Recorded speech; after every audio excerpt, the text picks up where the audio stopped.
चिलमिया भोला बाबा तीनों राति करेला। चिलमिया भोला बाबा के तीनों राति करेला। तीनों राति करेला।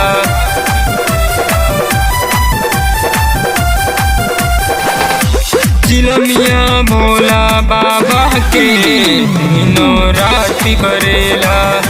चिलमिया भोला बाबा के तीनों राति करेला। उठा के चला कांवर आ जाई भीतर पावर, भोला जी साथी रहेला। भोला जी साथी रहेला। चिलमिया भोला बाबा के तीनों राति करेला।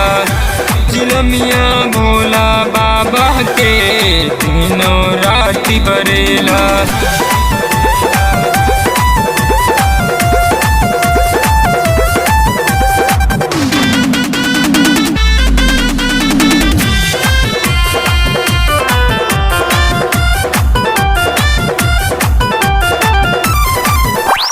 भक्ति में इतना शक्ति मिलेला, मिट जाला दिल के दुखवा हो, सब दुखवा हो, सब दुखवा हो।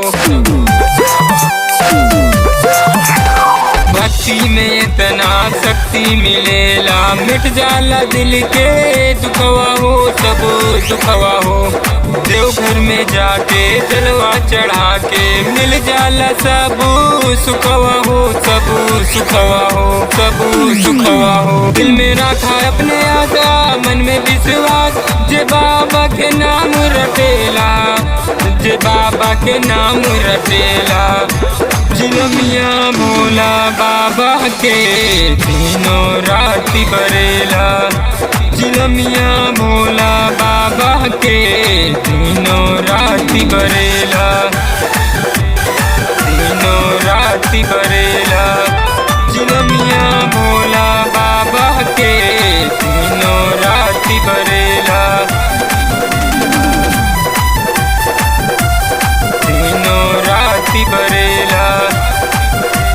सावन महीनवा में दर्शन जे करी, झोलियो करे भरी हो, भरी हो, भरी हो। सावन महीनवा में दर्शन जे करी, झोलियो करे भरी हो, भरी हो। कठिन परिश्रम से सब कुछ मिली, किस्मत के ताला बाबा खोली हो, बाबा खोली हो, बाबा खोली हो। संतोष गावेला भजन होके भक्ति में मगन, कंवरियन के साथ चलेला, कंवरियन के साथ चलेला। चिलमिया भोला बाबा के तीनों राति करेला। चिलमिया भोला बाबा के तीनों राति करेला।